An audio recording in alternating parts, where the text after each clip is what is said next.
ورجعنا لكم من تاني، وضيفي وضيفكم النهارده واحد من افضل الحراس في تاريخ مصر. تألق مع منتخب مصر، تألق مع الاهلي، مع الزمالك، مع الاتحاد. شخصيه يعني عمل تاريخ كبير جدا في كرة القدم. كل الناس بتحبه وكل الناس بتحترمه. برحب بحضرتك يا كابتن. كابتن شادي، اهلا بيك، وانا مبسوط جدا بوجودي معاك، وان شاء الله موفق كده في وتتألق في الاعلام زي ما تألقت كده في الكوره، سواء مع النادي الاهلي او مع منتخب مصر. الله يخليك يا كابتن نادر، وحشني كتير جدا. الله يخليك. وانا يعني لازم اقول حاجه. كابتن نادر هو اللي كلمني وقال لي حابب ابقى موجود معاك، وهي دي سمات الناس الرجاله. لا بالعكس يعني انا مبسوط جدا، ودايما الحقيقه طبعا مع احترامي لكل الاعلاميين اللي موجودين والناس كفاءات كبيره جدا، انما لما يكون في دمج ما بين الاعلامي وفي نفس الوقت اللاعب سابق، وخاصه على المستوى الدولي والمستوى المحلي، وحققت بطولات كبيره جدا مع النادي الاهلي. مش عايزين نعد بطولات عشان ما نحسدكش، انما اكون سعيد جدا بوجودك، ودي بتبقى اضافه كبيره جدا للاعلام وكل الاعلاميين والاعلام الرياضي بشكل عام. كابتن نادر، يعني خلينا نخش بقى في الجد. يلا. حضرتك ليك تاريخ كبير جدا مع منتخب مصر. شايف منتخب مصر ازاي وفرصنا للتأهل لكأس العالم؟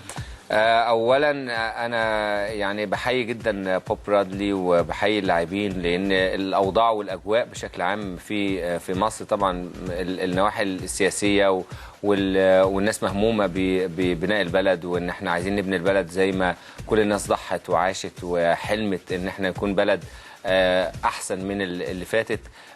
فبالتاكيد ان ده يمكن منصب شويه او مقلل الاهتمام، لان منصب في الناحيه السياسيه على الناحيه الرياضيه. كل اللاعبين يكون عندهم دوافع، فانا بحيي اللاعبين جدا وبحيي منتخب مصر، ويعني نتمنى ان شاء الله ان ربنا سبحانه وتعالى يوفقهم في الماتشات اللي جايه، بس انا شايف ان فرصه مصر ان شاء الله كبيره في التاهل لكاس العالم. نروح برضو لمنتخب الشباب. كابتن ربيع ياسين عنده مباريات داخل بقى على المعمعه في كاس العالم. برضو شايف فرصهم ازاي في ظل الاخفاقات في المباريات الوديه، والمنتخب ما ظهرش زي ما احنا متعودين في بطوله افريقيا اللي قدر يحققها.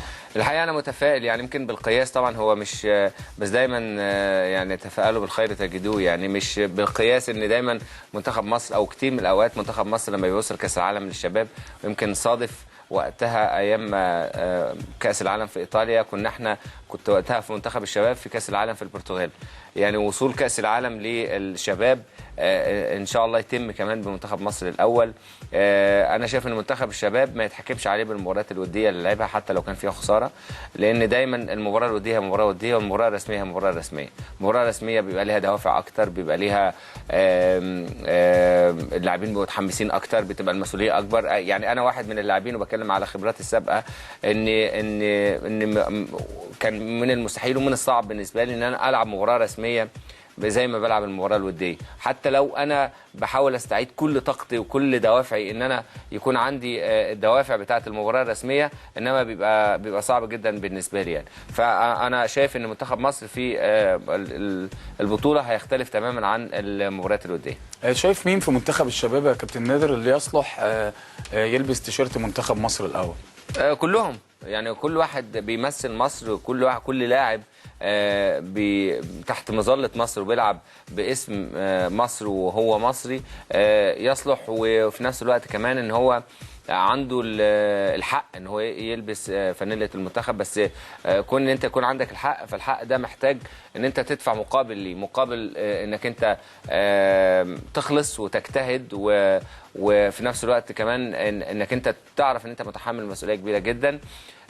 والنقطة الثانية انك انت في تشريف او في تكليف لمنتخب مصر، لا يعني ابدا وجودك داخل الملعب او خارج الملعب، انما كون ان انت تبقى موجود من ضمن ال 16 او ال 20 او ال 18 او ال 11 اللي بيمثلوا منتخب بلدهم، فده شرف كبير ليك.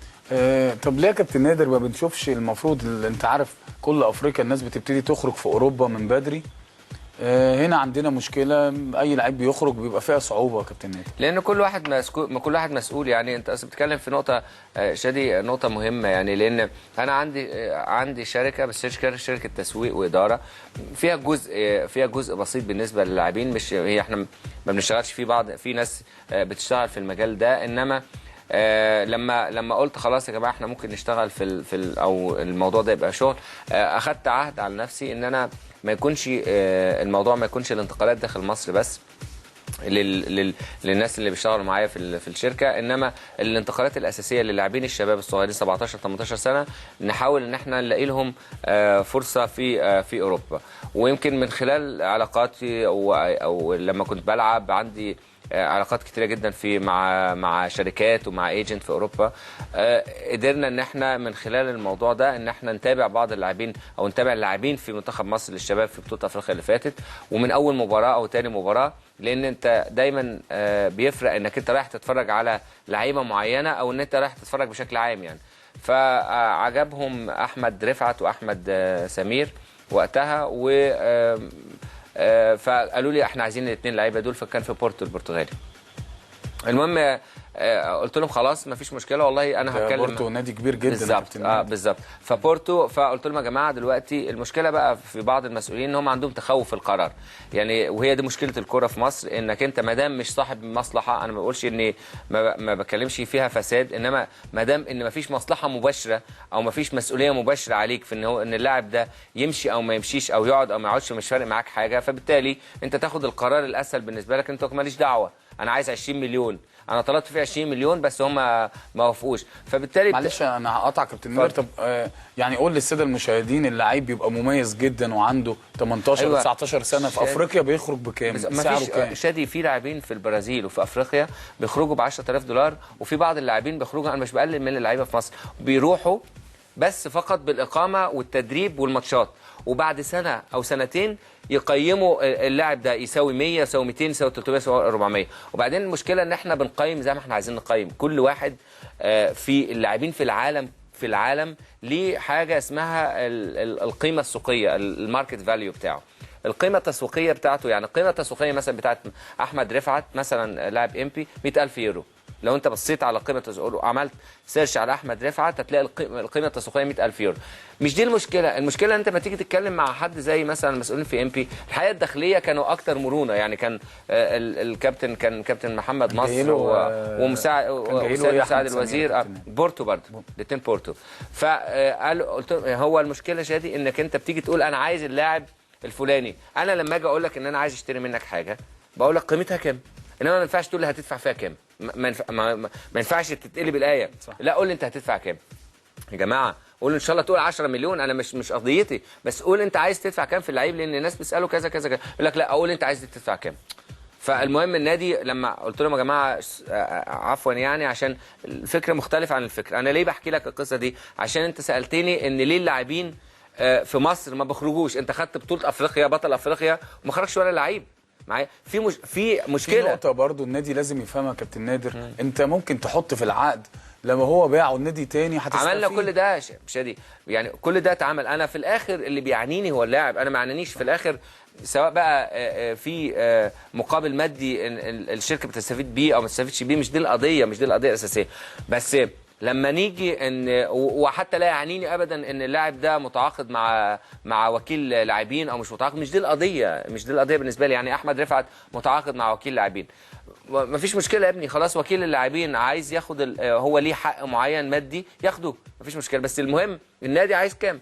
فجي بورتو قال لهم يا جماعه طب احنا هندفع 600000 يورو في اللاعب، 600000 يورو هو القيمه التسويقيه بتاعته 100000 يورو، هنعمل كذا ونعمل كذا ونعمل كذا، لو جبنا اللاعب هندفع له 200000 يورو، وبعد كده لو طلع الفريق الاول هندفع له 200000 يورو، لو عمل كذا هيدفع له كذا. يعني ما هو طبيعي مش هيدفع 600000 يورو في لاعب لسه عنده 17 18 سنه وممكن ينجح ممكن ما ينجحش يعني. ففي الاخر الناس عملت ايه بتوع ام بي؟ ودوه يعمل اختبار في بازل، ودوه يعمل اختبار في سيفيليا في اسبانيا، في اسبانيا اختبار، هو مش رايح بعرض، وعنده عرض رسمي من بورتو، ما تجاهلوا الموضوع تماما، ان هو الناس بتوع ام بي ما اعرفش ايه مشكلتهم يعني بصراحه. فانا بقى احكي لك طب الثقافه دي تتغير ازاي يا كابتن؟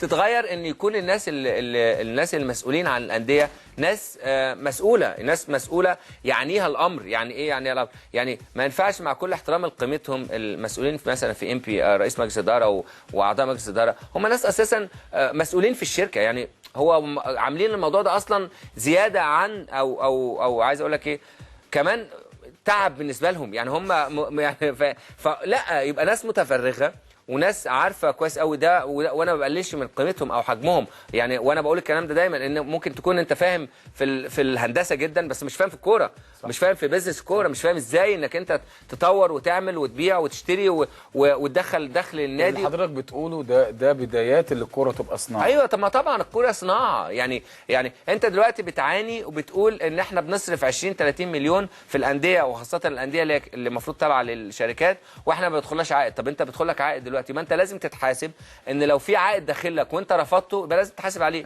كابتن نادر معلش، انا النقطه دي اصلا المفروض ان هم استفادوا، لان خصوصا كمان كان عندهم عمرو زكي ودخل لهم مبلغ محترم 3 مليون، المفروض دي تبقى سياسه 12 او 13 مليون جنيه معايا. فما ينفعش ان انت تيجي تقول لك ايه، انا والله عايز في اللاعب بتاعي 2 مليون. يا ابني 2 مليون ازاي؟ ما هو ازاي انهي قيمه؟ مين قيمته ازاي يعني؟ اذا كان هو اللاعبين الشباب اكترهم اللهم الا يمكن صالح جمعه ورامي ربيعه هم اللي لعبوا بس الفريق الاول في الانديه بتاعتهم.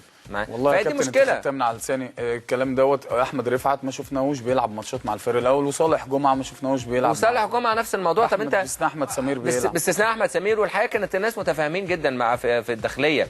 انما النقطه اللي بتكلم فيها، انت بتقول لي في لاعبين في افريقيا بيروحوا ببلاش وبعدين بيرجع لهم مرجوع، وعشان خاطر برضو مصلحه النادي قلت لهم يا جماعه لما يتباع اللاعب هيدخل لكم نسبه كذا كذا كذا كذا. فلقيت الموضوع في دوشه الحقيقه، وفي هدك، انتوا قلت لهم انتوا حرين خلاص معايا. يعني خليني اقول للساده المشاهدين اللي عايز يتواصل معانا على صفحتنا اخبار العاصمه مع الكابتن شادي محمد ويسال الكابتن نادر اي سؤال، يعني ابعتوا لنا واحنا هنسال الكابتن نادر، لان في من امبارح حاطينها كابتن نادر، فجالك اسئله كتير جدا والناس كانت مبسوطه جدا اللي حضرتك معانا النهارده. خلينا نروح بقى لاخر سؤال كده يخص منتخب مصر. شفت محمد صلاح ازاي وتألقه ازاي، وهل احنا فعلا بنعتمد على لعبه واحده بس؟ يعني برضو حابب ان انت ليك خبرات كبيره كابتن، ومهم جدا تدي برضو نصايحك لمحمد صلاح. بص يا كابتن شادي، الحقيقه انا اولا خلينا ابتدي من ورا لقدام. الحقيقه انا سعيد جدا بمستوى شريف اكرام اللي ظهر بيه في الماتشات اللي فاتت، وارجو ونصيحتي الحقيقه يعني كل واحد فينا بيأدي دوره وبياخد وقت معين وبيأدي دوره لناحيه منتخب مصر، سواء كان يعني في العصر الحديث سواء مع كابتن احمد شوبير، وبعد كده انا، وبعد كده الحضري، وبعد كده دلوقتي شريف اكرامي، وبعدين هيبقى في حارس تاني ممكن الشناوي ممكن غيره. يعني ان يعني نسيب المنتخب بكل ما فيه، خاصه شريف اكرامي بدون شوشره، يعني بدون بقى ان ايه طب شريف هيكمل، طب مش هيكمل، طب الحضر هيرجع، طب مش هيرجع، طب ما يعني انا شايف ان هيكل المنتخب في الوقت الحالي بوجود خبرات وائل جمعه مع ابو تريكه، مع اللاعبين اللي هم يعتبروا في نص المشوار، احمد فتحي، المحمدي. يعني انا شايف خلطه المنتخب الحقيقه مع اللعيبه الصغيرين مثلا النني ومحمد صلاح خلطه كويسه جدا، يعني فيها توليفه كويسه جدا. صح. محمد صلاح لاعب مؤثر جدا، وانا شايف ان هو عنده مستقبل كبير جدا وطموح كبير جدا ان هو يحقق ان شاء الله حاجات كويسه. وفي نفس الوقت كمان اللي انا بحسه، انا ما اتقابلتش مع كابتن محمد صلاح ما اتقابلتش مع محمد صلاح شخصي، بس يبدو عليه ان هو شخص مهذب جدا ومتواضع جدا، ولا يكتفي. يعني ان هو مش معنى ان هو تألق مع بازل او تألق مع المنتخب او كان يعني هو اللي بيرجح كفة المنتخب دايما بشكل دايم. بالعكس انا شايف ان هو لاعب متصالح مع نفسه جدا، وان شاء الله يكون عنده ربنا يعني يحفظه ويبعد عنه الاصابه. انا شايف ان هو هيبقى لاعب. عارف يا كابتن نادر دخل في مداخله معانا هنا، فبنقول له الجون جه ازاي او كده، يقول لك انا مش لوحدي، انا زمايلي هم السبب، وهم ده يعني باين الاخلاق العاليه دي. هو طبعا كلام كويس، بس هو مش بالكلام يعني. خلينا نكون واقعي برضه، عشان في ناس بتتكلم الكلام ده وهي في الاخر تلاقيها يعني بس كلامه صادق. بالظبط، هو الصدق اهم، والصدق بيظهر. انا قلت لك قبل كده ايه، ان ربنا يحفظه، الصدق باين عليه من غير ما يتكلم. انا ما سمعتوش وما شفتوش وما شفتش هو بيتكلم، بس الصدق بيبان عليه وهو بيتكلم، وانسان مهذب جدا ومحترم جدا وعنده مصداقيه. انما في ناس كتير جدا بتقول لك انا وزمايلي وطبعا والمنتخب واللعيبه وهم اللي عملوني، وهو في الاخر بيقول لك هو داخليا هو الوحيد.